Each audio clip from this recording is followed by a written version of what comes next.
Anokhe Rang is up next. The writer, the director and the host of Anokhe Rang is none other than the super talented artist himself. He's a scientist himself. His good name, Dr. Krishan Chhabra.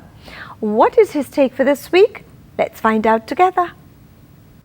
Hello, I'm Dr. Krishan Chhabra and welcome to Anokhe Rang. Today's topic is why blame Mr. Murphy? I'm sure most of you have heard the Murphy's Law, which is generally stated as anything that can go wrong will go wrong.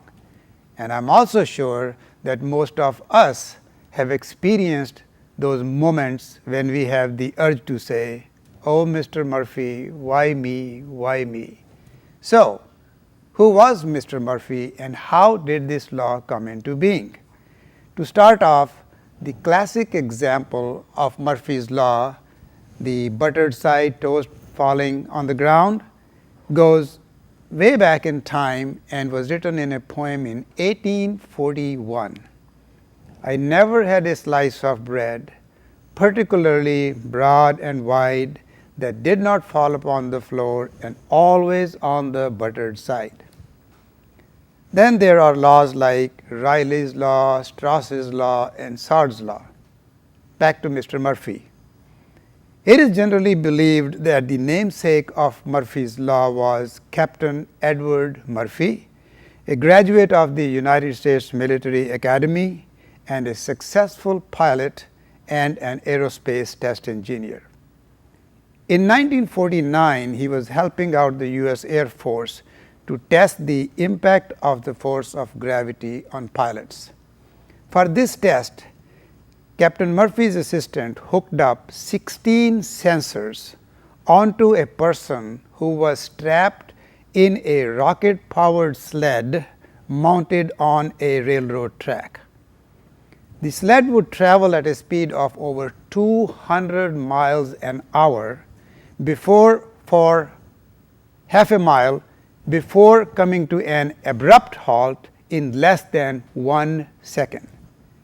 And Colonel John Stapp, an Air Force surgeon, agreed to be a guinea pig and the test was carried out. Guess what happened?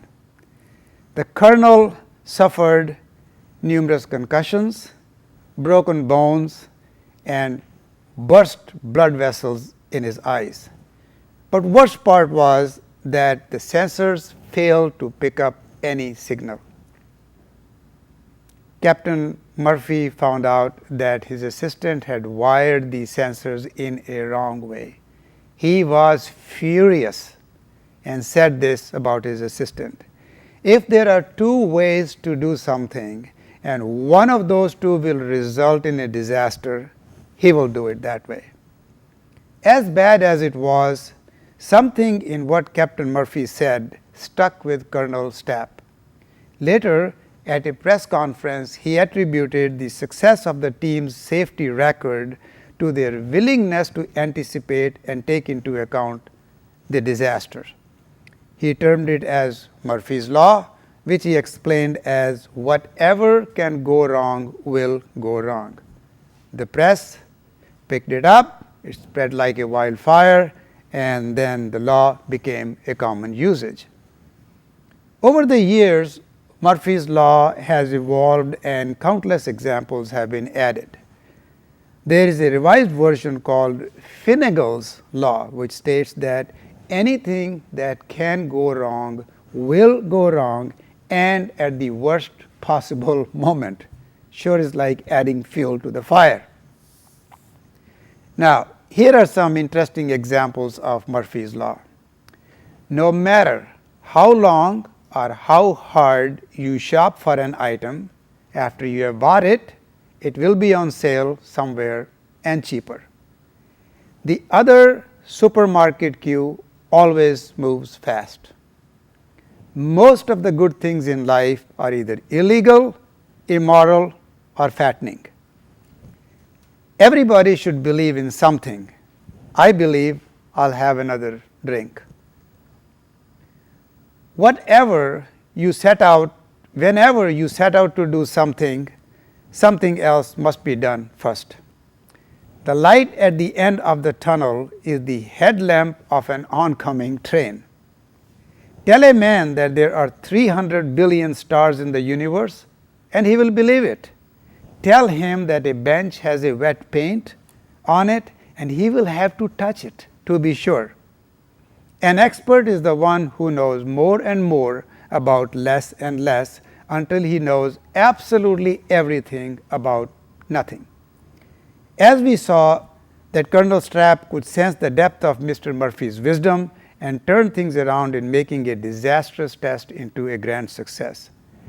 With that in mind, I think Mr. Murphy does not deserve to be blamed but commended for his thoughtfulness in preparing us in advance, in looking at the unexpected, the hurdles and the roadblocks, so that we are well equipped to face the challenge.